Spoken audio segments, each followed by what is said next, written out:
The dust swirled around Beatrice Dawson's worn boots as she stumbled against the laundry line, her vision blurring at the edges while the merciless Arizona sun beat down on her black mourning dress like a hammer against an anvil. She had been working since before dawn, scrubbing clothes in scalding water, hanging linens that seemed to multiply with each passing hour, and her hands were raw and bleeding from the lye soap that her employer, Mrs. Hutchinson, insisted she use without gloves. The world tilted sideways, and Beatrice tried to grip the wooden post beside her, but her fingers wouldn't obey, and the last thing she heard before darkness claimed her was the distant sound of hoofbeats on the hard-packed earth of Old Tucson's Main Street. Warren Irving had been riding into town for supplies when he saw the woman collapse in the yard behind the boarding house, her body crumpling like a puppet with cut strings. He dismounted before his horse had fully stopped, his boots hitting the ground hard as he vaulted over the low fence. The woman lay motionless in the dirt, her face pale as milk except for the fevered flush on her cheeks, and he could see the trembling exhaustion in every line of her too thin frame. Without hesitation, he scooped her into his arms, surprised by how light she was, how fragile she felt against his chest. Mrs. Hutchinson came rushing out, her face twisted with irritation rather than concern. "What are you doing with my worker? She has 3 more loads to finish before sunset." Warren's jaw tightened as he looked at the older woman with barely concealed disgust. "Your worker just collapsed from exhaustion. I'm taking her somewhere she can rest without being worked to death. She owes me 2 more weeks of labor to pay off her late husband's boarding debts, Mrs. Hutchinson protested, following Warren as he carried Beatrice toward his horse. "You cannot just take her." Warren turned, his gray eyes cold as winter steel. "How much does she owe?" $15, Mrs. Hutchinson said quickly, and Warren could tell from the greedy glint in her eye that she was inflating the number. He shifted Beatrice's weight carefully, reaching into his vest pocket with one hand and pulling out a $20 gold piece. He tossed it to Mrs. Hutchinson, who caught it with grasping fingers. "That covers her debt and buys her freedom from your establishment. If I hear you have been spreading gossip about this woman or me, I will make sure every decent person in Old Tucson knows how you treat widows who come to you for help." Mrs. Hutchinson's mouth opened and closed like a landed fish, but Warren had already turned away. He managed to get Beatrice situated across his saddle, mounting behind her and cradling her unconscious form against him as he guided his horse out of town. His ranch was about an hour's ride north, nestled in a valley where a spring-fed creek provided year-round water. It was October of 1883, and while the days were still warm, the nights had begun to cool, bringing relief from the brutal summer heat that had baked the Arizona territory for months. Beatrice stirred against him as they rode, her eyelids fluttering but not quite opening. Warren could feel the heat radiating from her skin through the heavy fabric of her mourning dress, and he worried that she had pushed herself into a fever from sheer exhaustion and dehydration. He urged his horse to move faster, though he kept the gait smooth to avoid jostling her too much. When they reached his ranch, the sun was beginning its descent toward the western mountains, painting the sky in shades of orange and gold. Warren's ranch house was modest but well built, with thick adobe walls that kept the interior cool in summer and warm in winter. He carried Beatrice inside, taking her directly to the guest bedroom that had remained empty since his sister had married and moved to California 2 years ago. He laid her gently on the bed, then went to fetch water and clean cloths. When he returned, he dampened one of the cloths and carefully wiped the dust from her face, noticing for the first time how young she was beneath the grime and exhaustion. She could not have been more than 23 or 24, with delicate features and dark hair that had come loose from its pins. Her hands told a different story, rough and reddened with fresh blisters and old calluses, the hands of someone who had known hard labor. Warren had lost his own wife 3 years ago to childbirth, along with the son they had hoped to welcome into the world. The pain had been devastating, and for a long time, he had thrown himself into working his ranch until he was too exhausted to think. He understood the weight of grief, the way it could press down on a person until breathing felt like an impossible task. Looking at this unknown widow, he felt an unexpected surge of protectiveness, a desire to shield her from further harm. He managed to get her to drink a little water, supporting her head while she remained mostly unconscious, her body accepting the liquid instinctively. He removed her boots, shocked at the blisters on her feet, some fresh and some that had broken and bled into her stockings. He cleaned and bandaged them as best he could, then covered her with a light blanket and left her to rest, keeping the door open so he could hear if she stirred. The sun had set completely by the time Warren finished his evening chores, feeding his horses and the small herd of cattle he kept close to the house. He made himself a simple dinner of beans and cornbread, but found he had little appetite. His thoughts kept returning to the woman sleeping in his guest room, wondering what circumstances had led her to be working herself to death for someone like Mrs. Hutchinson. He was sitting on his porch, watching the stars emerge in the vast Arizona sky, when he heard a sound from inside the house. He moved quickly, entering the guest room to find Beatrice sitting up in bed, her eyes wide with confusion and fear. "Where am I?" she asked, her voice hoarse. "What happened?" Warren stayed near the doorway, not wanting to frighten her further. "You are at my ranch, about an hour north of Old Tucson. I am Warren Irving. You collapsed from exhaustion in Mrs. Hutchinson's yard this afternoon. I brought you here so you could rest properly." Beatrice's hand went to her throat, and he could see the panic rising in her expression. "I have to go back. I still owe her money for my husband's debts. She will have me arrested if I do not finish my work." "You do not owe her anything," Warren said gently. "I paid your debt. You are free from that place." She stared at him, and he watched as tears began to stream down her face. She tried to speak, but could not seem to find words, and Warren felt his chest tighten at the raw emotion in her expression. He crossed to the bedside and sat carefully in the chair he had placed there earlier. "You do not have to cry," he said quietly. "You are safe here. No one is going to force you to work until you collapse again." "Why would you do this?" Beatrice whispered. "You do not even know me. I cannot repay you." Warren was quiet for a moment, considering his words. "My wife died 3 years ago. For months after, I was barely alive myself, just going through the motions. If someone had not helped me, shown me kindness when I needed it most, I do not know if I would have survived. Maybe this is my way of paying that forward." Beatrice wiped at her tears with the back of her hand. "I am Beatrice Dawson. My husband Thomas died 4 months ago. We came to Arizona hoping to start a farm, but he got sick almost as soon as we arrived. The doctor bills took everything we had, and when Thomas died, I found out he had borrowed money from Mrs. Hutchinson for our boarding. She said I could work off the debt, but every week she added more charges for my food and room. I could never get ahead." "That woman is a vulture," Warren said with disgust. "You are well rid of that place. Listen, I know this is strange, you coming here like this, but I have a proposition for you. My ranch needs help. I have been trying to manage everything alone, and it is more than one person can handle. The house needs tending, meals need cooking, and there is mending and other work.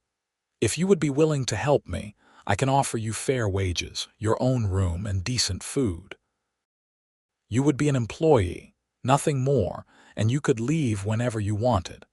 but it would give you time to recover your strength and save some money so you could decide what you want to do next." Beatrice looked at him searchingly, as if trying to determine whether this was some kind of trap. "You would truly pay me wages. I would not be working off another debt. I would pay you what is fair. $20 a month plus room and board. That is what I paid my last housekeeper before she got married and moved to Prescott."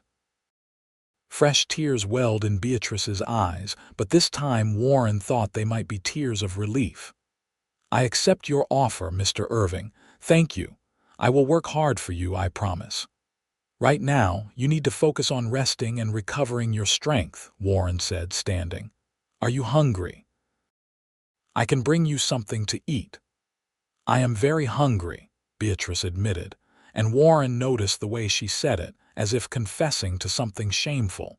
He brought her a bowl of beans and several pieces of cornbread, along with a cup of milk from the cow he kept. She ate slowly at first, then more eagerly, and he could see how thin she had become. He made a mental note to ensure she ate regularly and well until she regained her health. Over the next few days, Warren insisted that Beatrice rest, despite her protests that she should begin earning her keep. He brought her meals in bed, changed the bandages on her hands and feet, and made sure she drank plenty of water. He could see the color gradually returning to her cheeks, the way her eyes became clearer and more alert. On the fourth day, she appeared in the kitchen while he was making breakfast, dressed in the same black morning dress she had arrived in, though she had clearly washed it and mended a tear in the sleeve. "I am feeling much better," she announced. "Please let me help. I cannot just lie in bed while you do everything."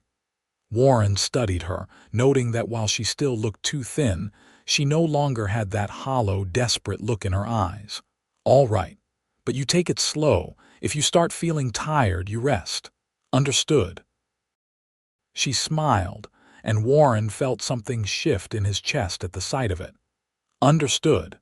They fell into a routine over the following weeks.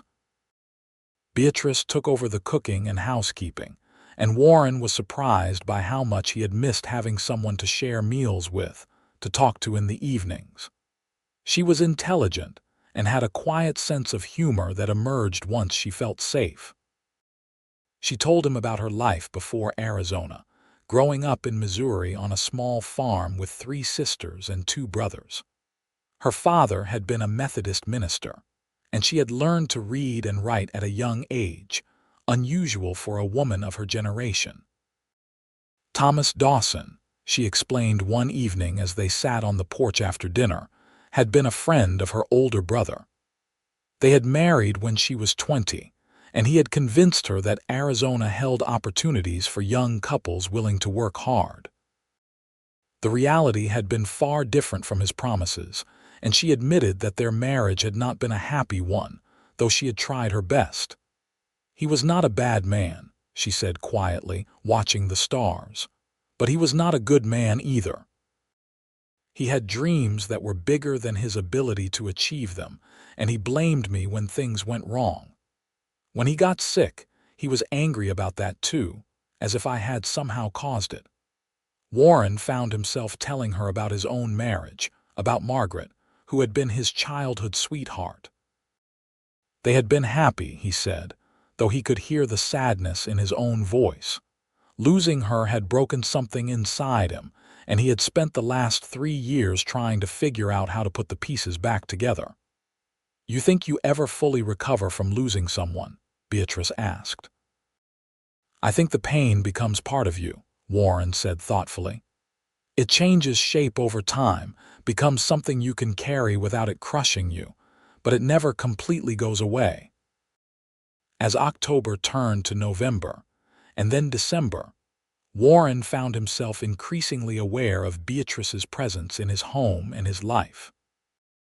He noticed the way she hummed while she worked, the way she laughed at his terrible jokes, the way her eyes lit up when he brought her small gifts from town, a new ribbon, a book of poetry, a bar of scented soap.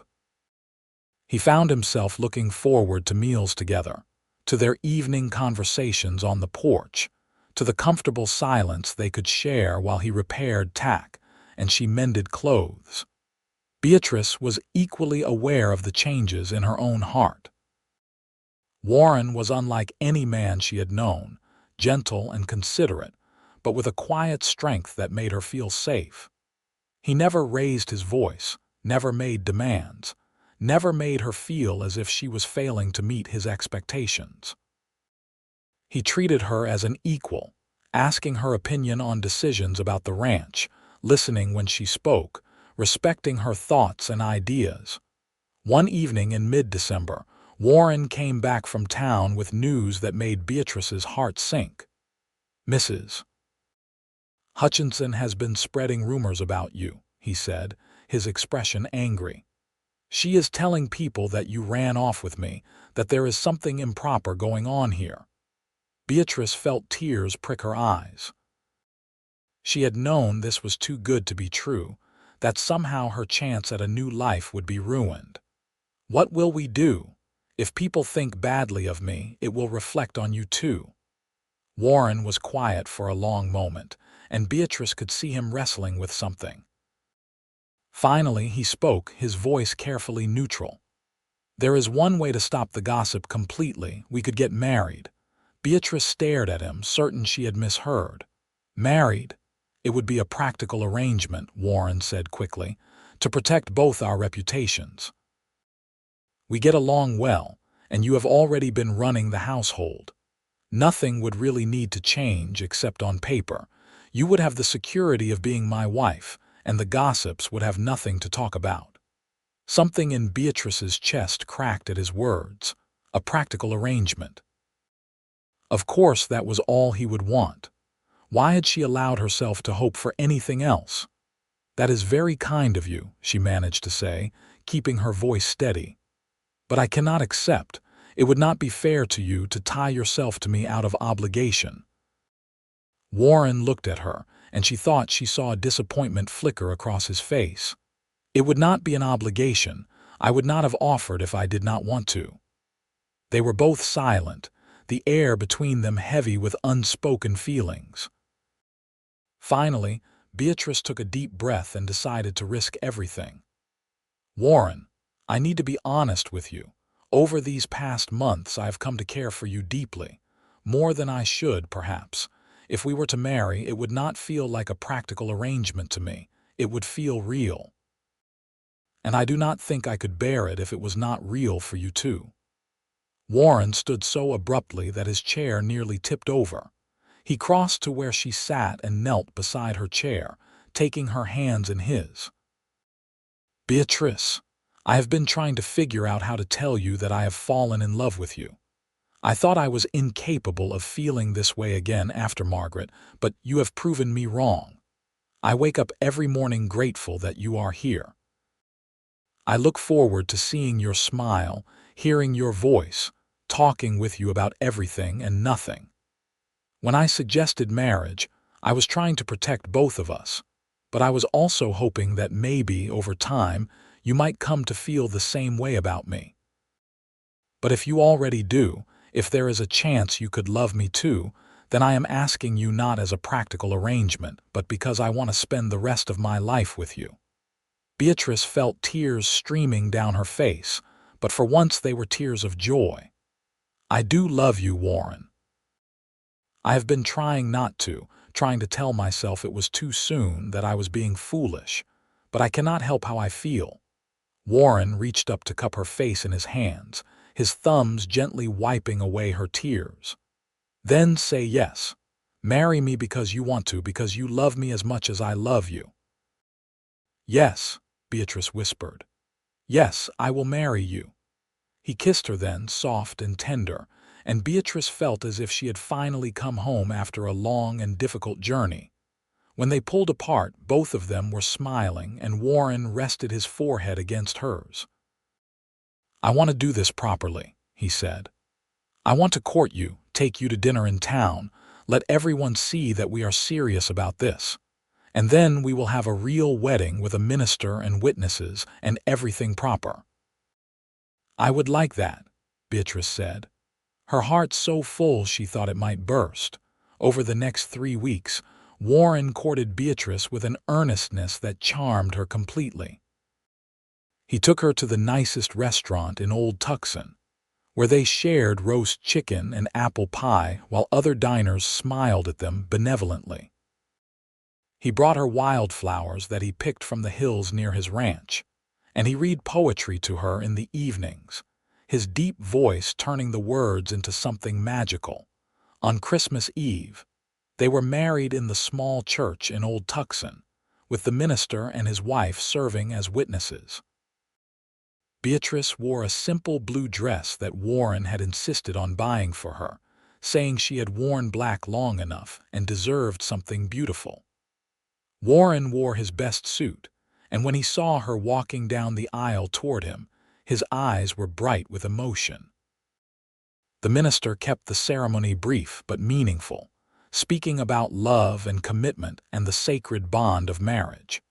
When Warren slipped the gold ring onto Beatrice's finger, she saw that he had had it engraved with their initials and the date.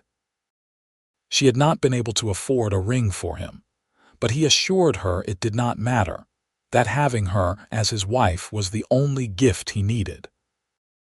They shared their first kiss as husband and wife in front of the minister and his beaming wife, and Beatrice felt a happiness she had never known was possible.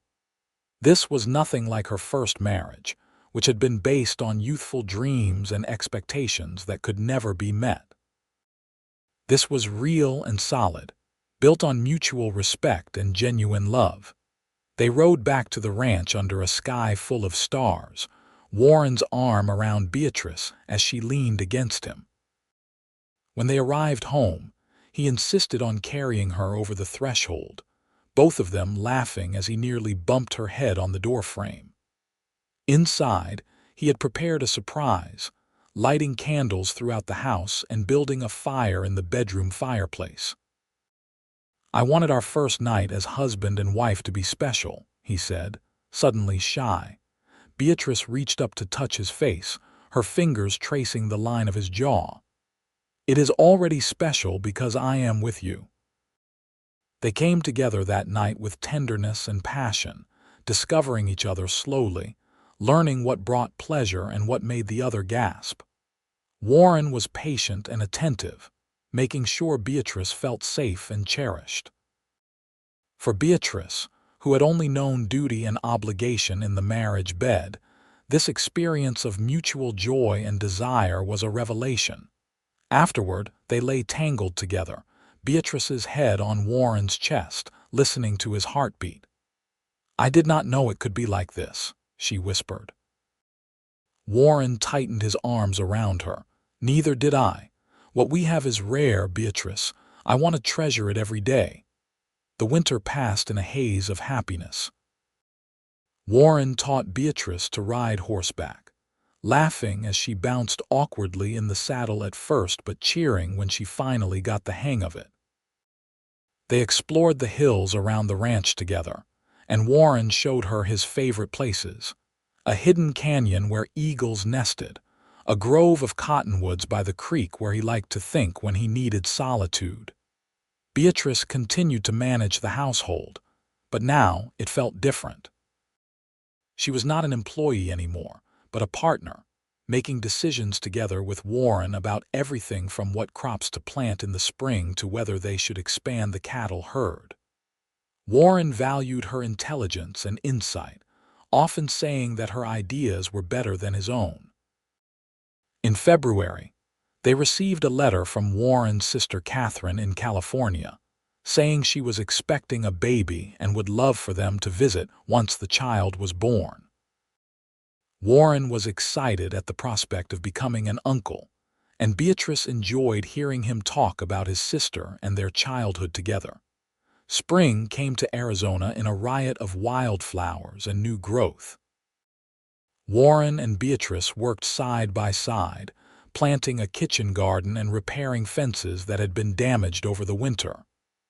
In the evenings, they would sit on the porch, tired but content, watching the sun set over the mountains.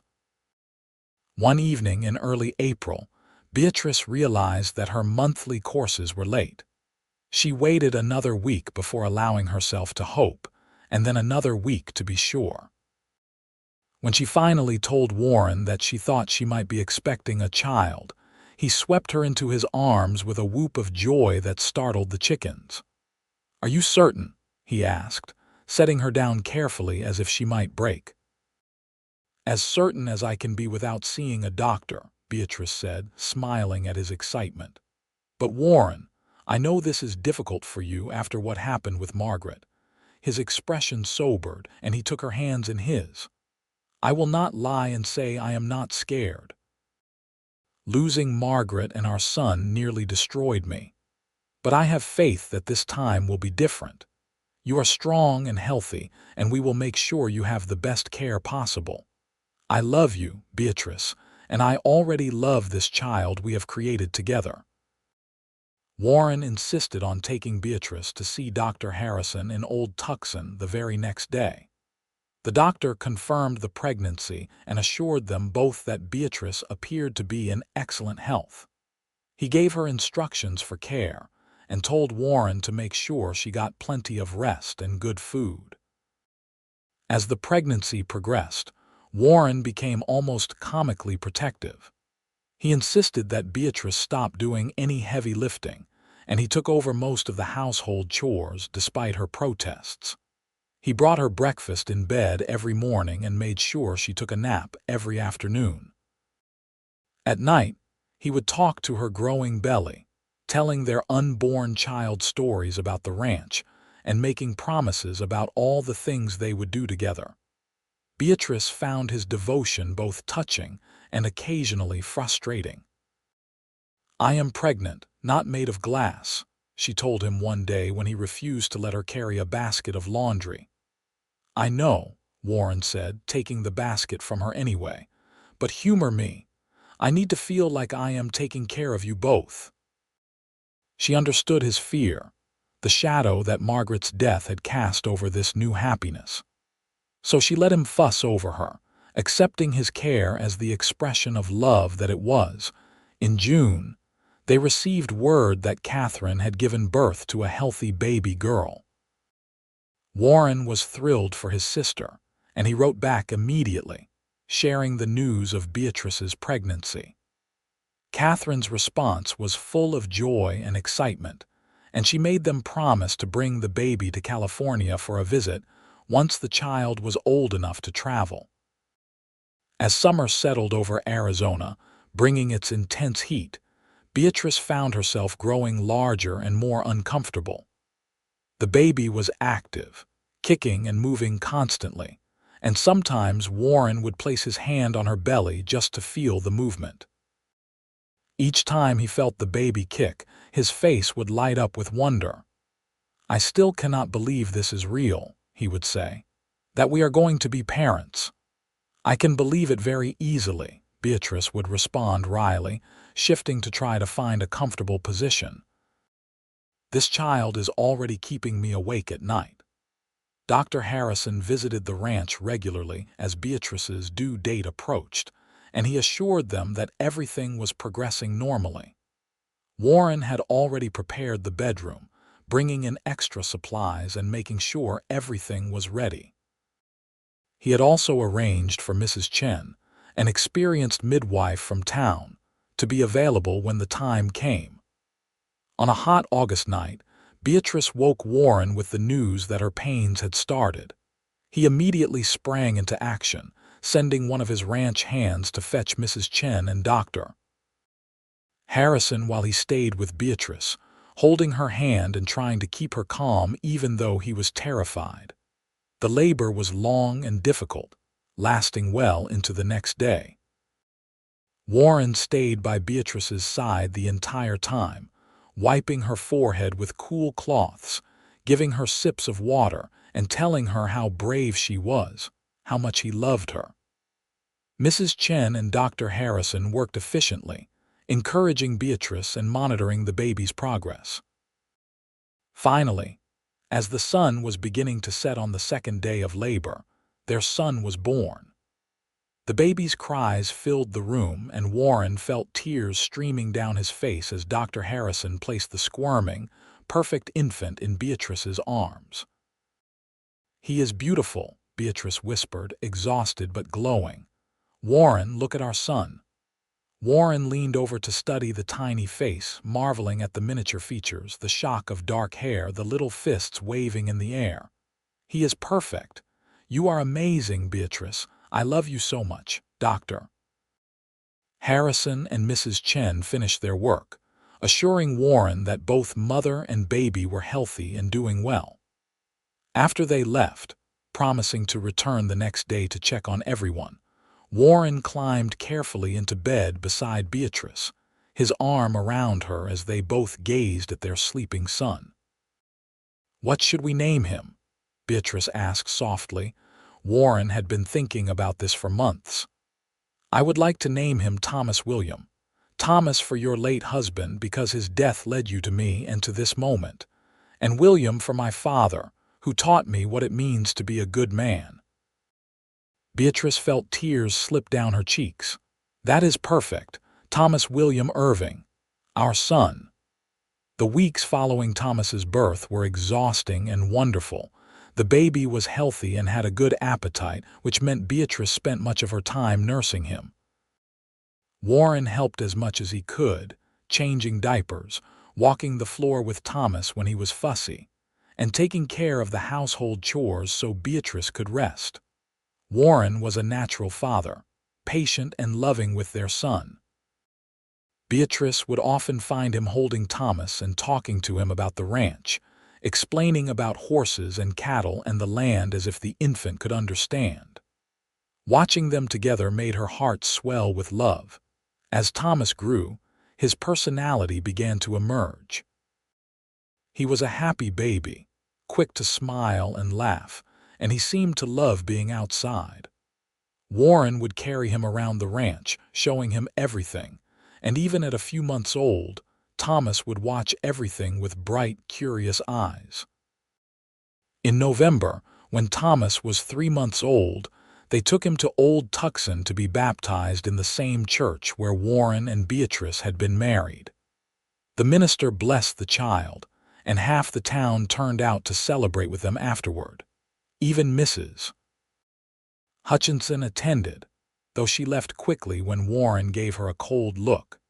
As Thomas's first Christmas approached, Warren and Beatrice reflected on how much their lives had changed in just over a year. They were sitting on the porch one evening, wrapped in blankets against the December chill, watching the sun set while Thomas slept peacefully in his cradle nearby. "A year ago, I thought my life was over," Beatrice said quietly. "I could not see any path forward, any reason to hope. And then you found me." "We found each other," Warren corrected gently. "You saved me as much as I saved you, Beatrice.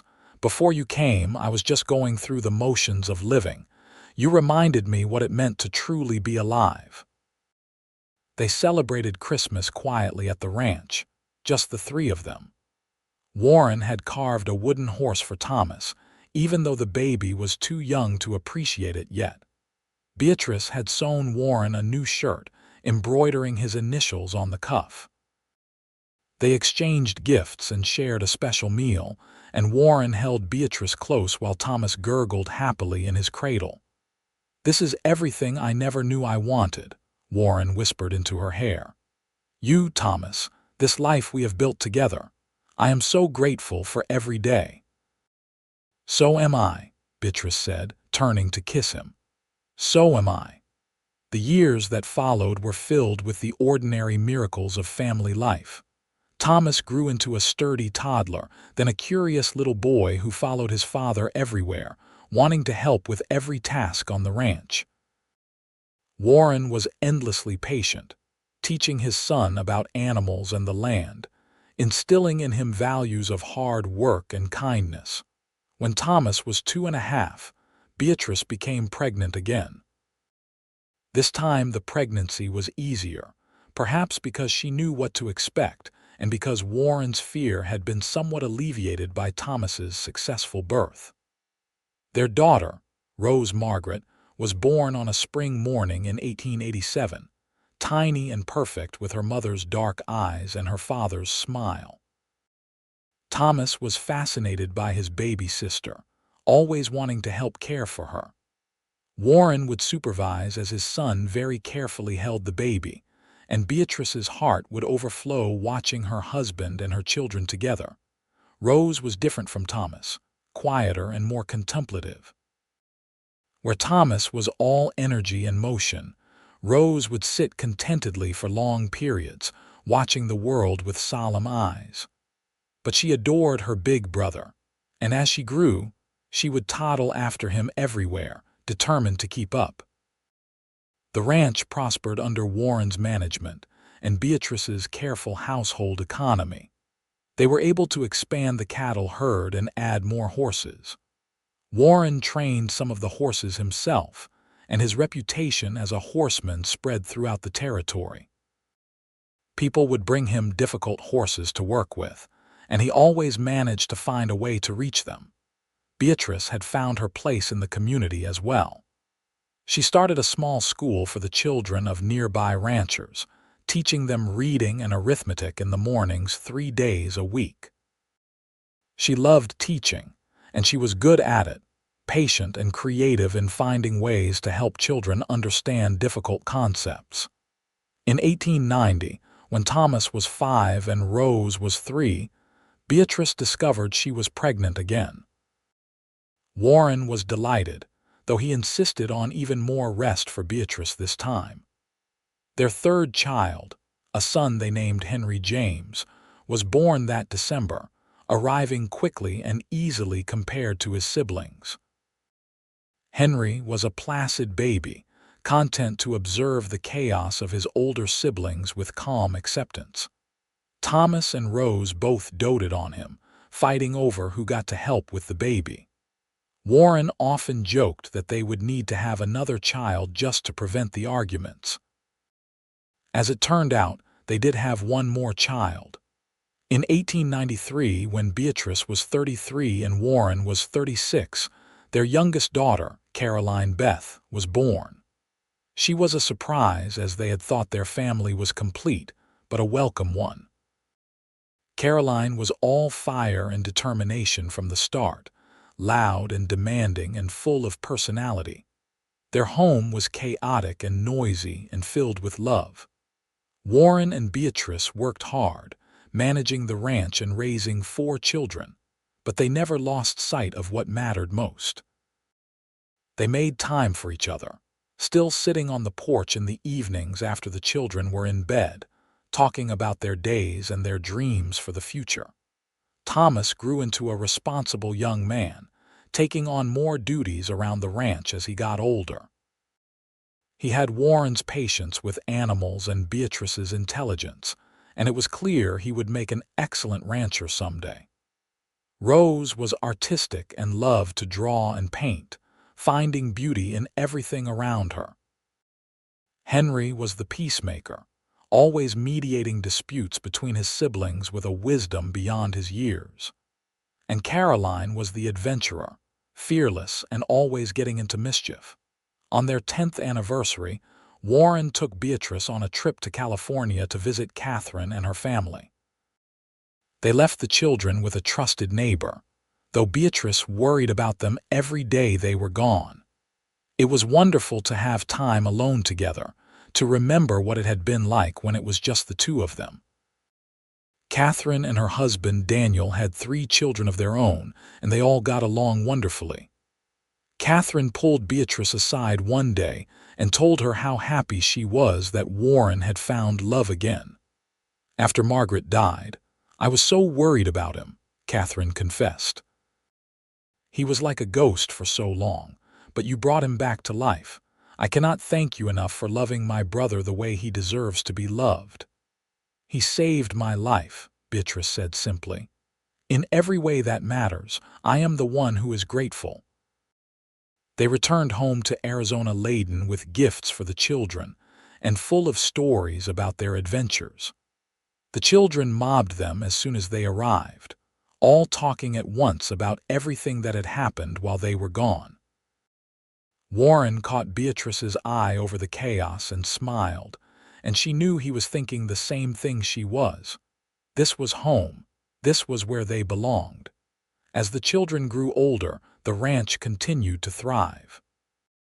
Warren bought more land, expanding their holdings, and Thomas began to take on more responsibility, learning the business side of ranching as well as the practical skills. Rose opened a small studio in town where she taught art lessons and sold her paintings. Henry decided he wanted to become a veterinarian and began studying with Dr. Harrison. And Caroline, at 14, announced that she wanted to learn to train horses like her father. Through it all, Warren and Beatrice remained each other's anchor and support. They had weathered difficult times together, drought years and cattle diseases and the inevitable challenges of raising children. But they had also celebrated countless joys, birthdays and holidays, and the everyday miracles of family life. On a warm evening in the spring of 1899, Warren and Beatrice sat on their porch watching the sunset. The children were grown or nearly so, Thomas at 20, Rose at 17, Henry at 14, and Caroline at 11. The house was quieter than it used to be, but still filled with love and laughter. "You remember the day we met?" Warren asked, taking Beatrice's hand in his. "You collapsed in that terrible woman's yard and I carried you home. I was so scared," Beatrice remembered. "I thought my life was over, that I had nothing left to hope for, and then you appeared like something out of a dream. Best decision I ever made bringing you here," Warren said.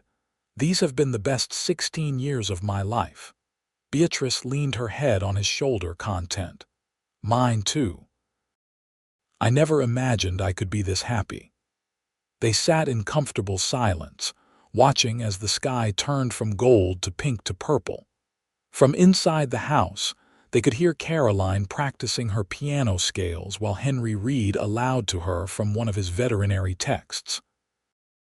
Rose was in town at her studio and Thomas was checking on the evening feeding.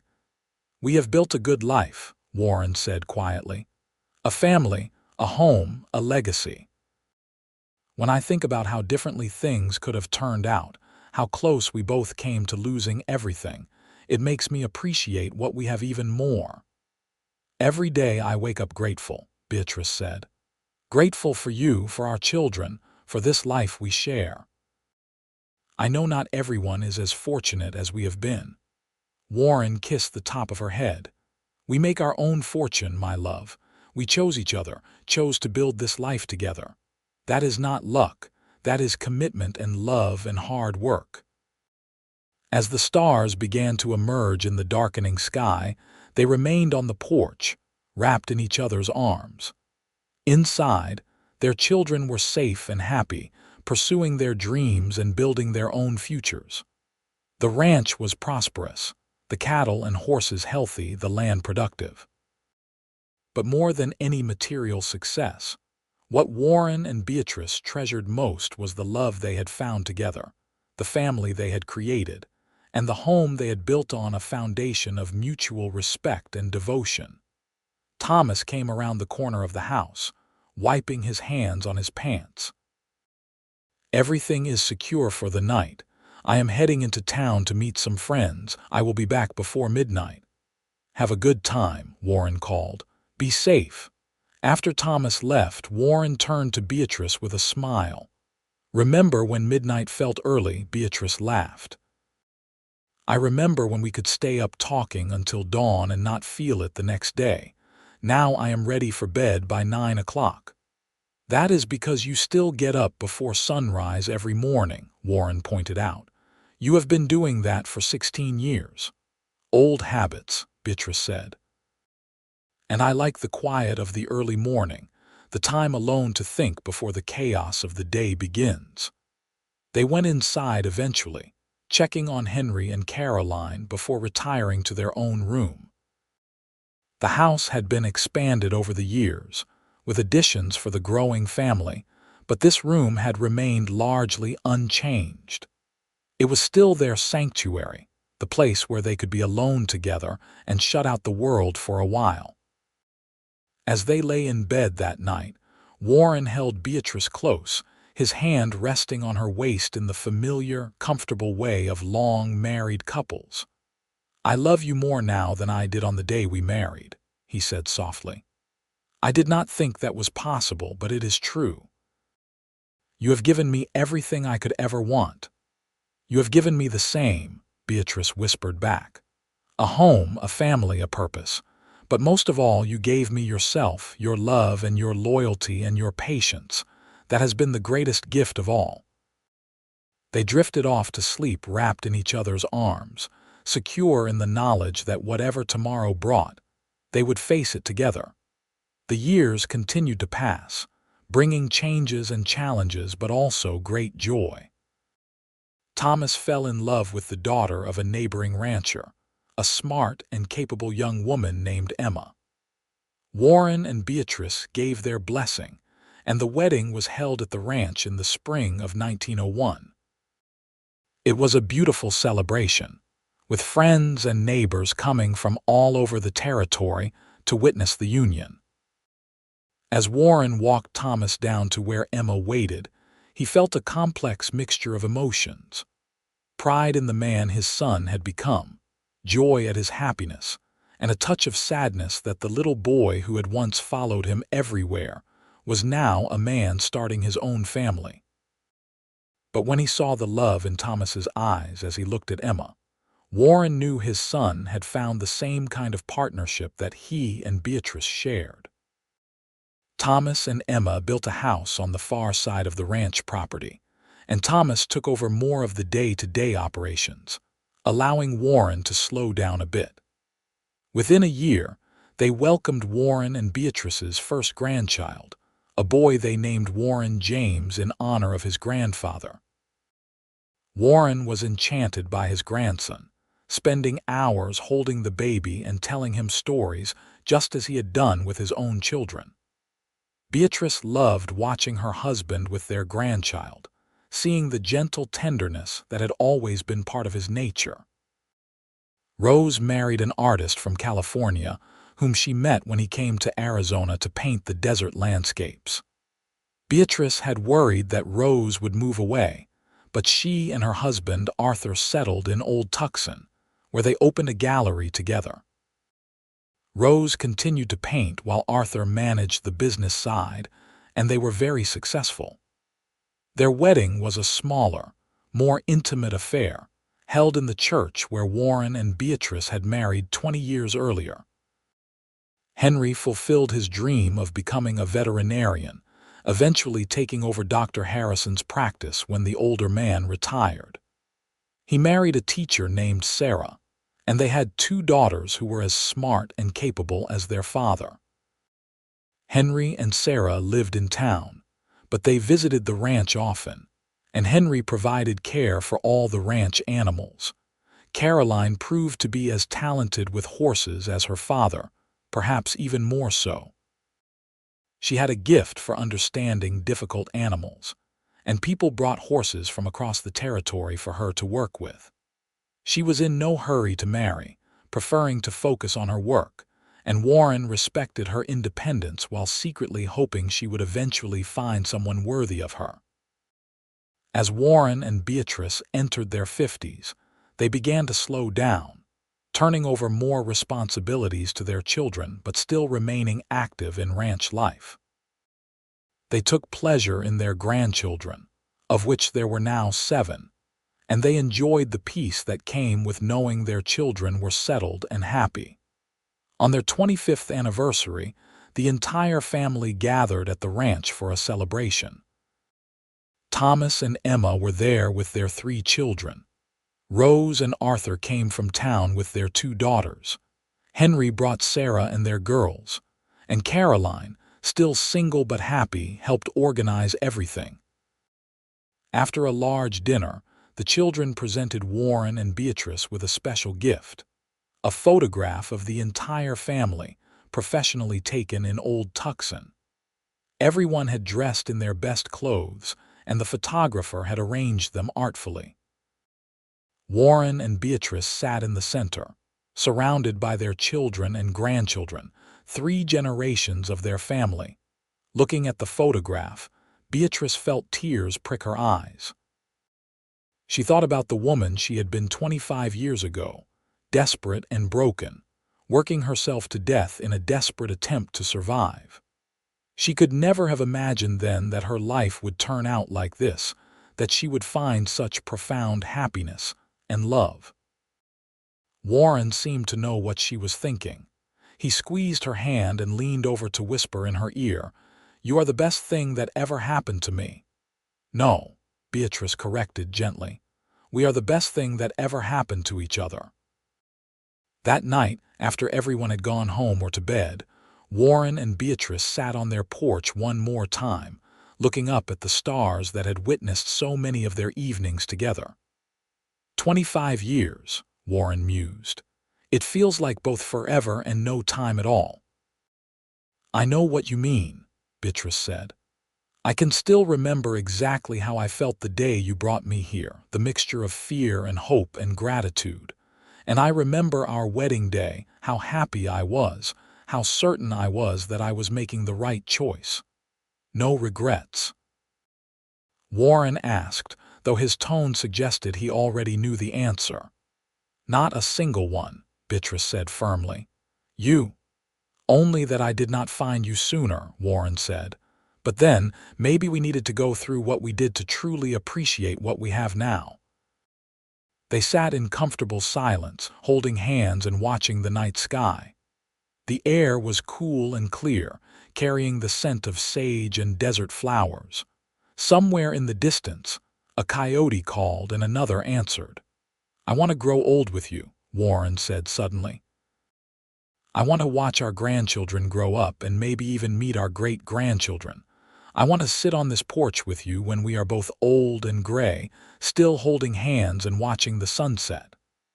"That sounds perfect," Beatrice said softly. "That is exactly what I want too." And that is exactly what they did. The years continued to pass, bringing both joys and sorrows. They lost friends, faced challenges with the ranch, weathered economic downturns and droughts. But through it all, they had each other, and that made everything bearable. Caroline eventually married a rancher from New Mexico, a man as independent and strong-willed as she was. Their relationship was fiery and passionate, full of arguments and laughter in equal measure, and they were deeply happy together.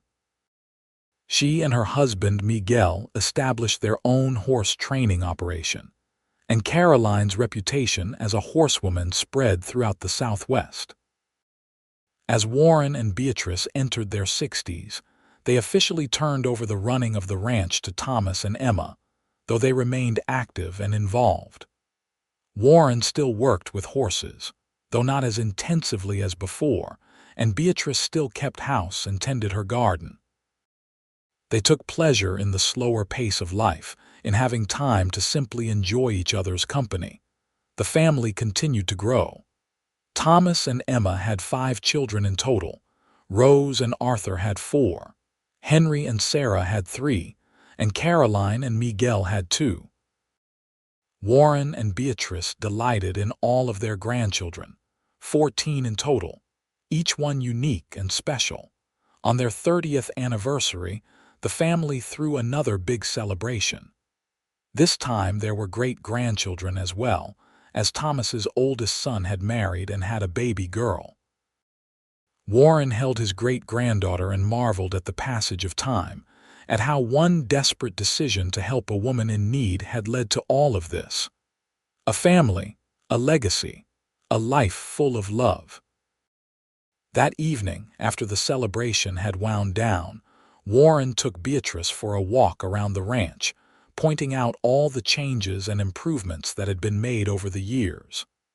The house had been expanded multiple times. New barns and outbuildings had been constructed. The land had been carefully managed and was more productive than ever. "We have built something lasting," Warren said, his arm around Beatrice's waist. "Something that will continue long after we are gone. That is a good feeling." "It is," Beatrice agreed. "But you know what the best part is? It is not the land or the buildings or even the success of the ranch. It is the family we created, the love we share. That is what will truly last." They stood together watching the sun set over the mountains, painting the sky in brilliant shades of orange and red and purple. After 30 years together, they could still find contentment in simple moments like this, in being together and witnessing the beauty of the world around them. As they walked back to the house, Warren reflected on the long journey that had brought them to this moment. He thought about Margaret and their lost son, about the years of grief and loneliness. He thought about that day in Old Tucson when he had seen a woman collapse in the dust, and how something had compelled him to help her. He thought about how close they had both come to losing everything, and how fate or providence or pure chance had brought them together. "What are you thinking about?" Beatrice asked, noticing his contemplative expression. "Just about how lucky I am," Warren said. "How lucky we both are. The odds of everything working out the way it did, of us finding each other and building this life together, it seems almost miraculous." "Maybe it was a miracle," Beatrice said. "Or maybe it was just two people who needed each other finding the courage to take a chance on love. Either way, I am grateful for every day." They reached the porch and sat down in their familiar spots, the wooden chairs worn smooth by 3 decades of use. The house behind them was quiet now that all the guests had left, but it would never truly be empty. It was filled with memories and love, with the echoes of children's laughter and family dinners and all the ordinary moments that made up a life. "I love you, Beatrice Irving," Warren said, taking her hand. "I have loved you from almost the first moment I saw you, and I will love you until my last breath and beyond." "I love you too, Warren," Beatrice said, tears glistening in her eyes. "You saved my life in every way that matters. You gave me a home, a family, a purpose. But most importantly, you gave me your heart, and I have tried every day to be worthy of that gift." "You have been more than worthy," Warren assured her. "You have been my partner, my best friend, the love of my life. I could not have asked for anything more." As the stars began to appear in the darkening sky, they remained on the porch, hands clasped, hearts full. Behind them, the house stood solid and strong, a testament to everything they had built together. Before them stretched the land they had worked and nurtured, the legacy they would leave to their children and grandchildren. But in that moment, none of that mattered as much as the simple fact of being together, of having found in each other the love and companionship that every human heart seeks. They had both been broken when they met, both struggling with grief and loss and uncertainty. But together they had healed, had found strength and joy and purpose. The night deepened around them, cool and peaceful. From inside the house, they could hear the old grandfather clock chiming the hour, marking the passage of time. But time felt less important now, less urgent. They had already lived a lifetime together, and they would continue to do so for as long as they were given. Eventually, they rose and went inside, arms around each other, still moving in the perfect synchronization of two people who had shared their lives for so long. They climbed the stairs to their bedroom, to the bed where they had slept together for 30 years, where their children had been conceived, where they had comforted each other through illness and grief and fear. As they settled into sleep, Warren pulled Beatrice close, her back against his chest, his arm draped over her waist in the familiar, comforting embrace they had shared thousands of times. In the morning, they would wake and begin another day, another chapter in the ongoing story of their love. But for now, they rested, secure in each other and in the life they had created together. The seasons continued to turn, bringing the changes that are inevitable with the passage of time. Warren's hair went from dark to silver to white, and Beatrice's face gained new lines around her eyes and mouth, lines earned from years of laughter and smiles. Their bodies grew slower, their movements more careful, but their love remained as strong as ever. They celebrated their 35th anniversary surrounded by family, and then their 40th. By then, Warren was 73 and Beatrice was 70, and they had 15 great-grandchildren with more on the way. The ranch was now run by their grandson, Thomas's oldest son Warren James, who had proven to be as capable and dedicated as his father and grandfather before him. Warren and Beatrice lived in comfortable semi-retirement, occupying a small cottage that had been built near the main house specifically for them. They spent their days in simple pleasures. Warren working in the woodshop he had set up, creating toys for his great-grandchildren. Beatrice tending her flower garden and reading the books she had never had time for when she was younger. But their favorite time was still the evening, when they would sit together on the porch of their cottage and watch the sunset, just as they had done for more than 4 decades. They did not need to talk much anymore, comfortable in the silence that only comes from truly knowing another person. But sometimes they would reminisce, sharing memories of their long life together. On a warm evening in the late summer of their 41st year of marriage, as the sun painted the sky in shades of gold and amber, Warren turned to Beatrice with a contented smile. "We have had a good life, my love," he said softly. "The best life," Beatrice agreed, squeezing his hand. "I would not change a single thing. Not even the hard parts, the struggles and the losses." Beatrice considered this carefully. "No, not even those. They made us who we are, brought us together, taught us what really matters. Without the darkness, we could not appreciate the light." Warren nodded, understanding. They sat in comfortable silence as the sun sank lower, the shadows lengthening across the land. In the distance, they could see their grandson working with a young horse, patient and gentle just as Warren had taught him. Further away, smoke rose from the chimneys of the main house where their great-grandchildren were probably causing chaos as they prepared for dinner. "All of this," Warren said, gesturing at the scene before them. "All of these people, this family, this life. It all started because I could not ride past a woman in need. Best decision I ever made." "Second best," Beatrice corrected with a smile. "The best decision was asking me to marry you." "You are right," Warren chuckled. "That was the best decision."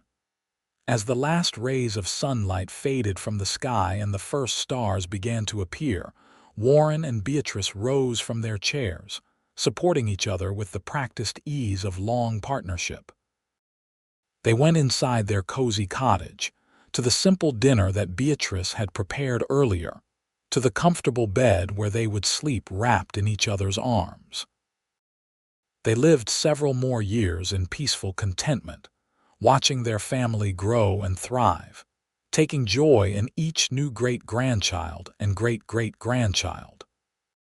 When Warren passed away peacefully in his sleep at the age of 78, Beatrice grieved deeply, but found comfort in the lifetime of love and memories they had shared.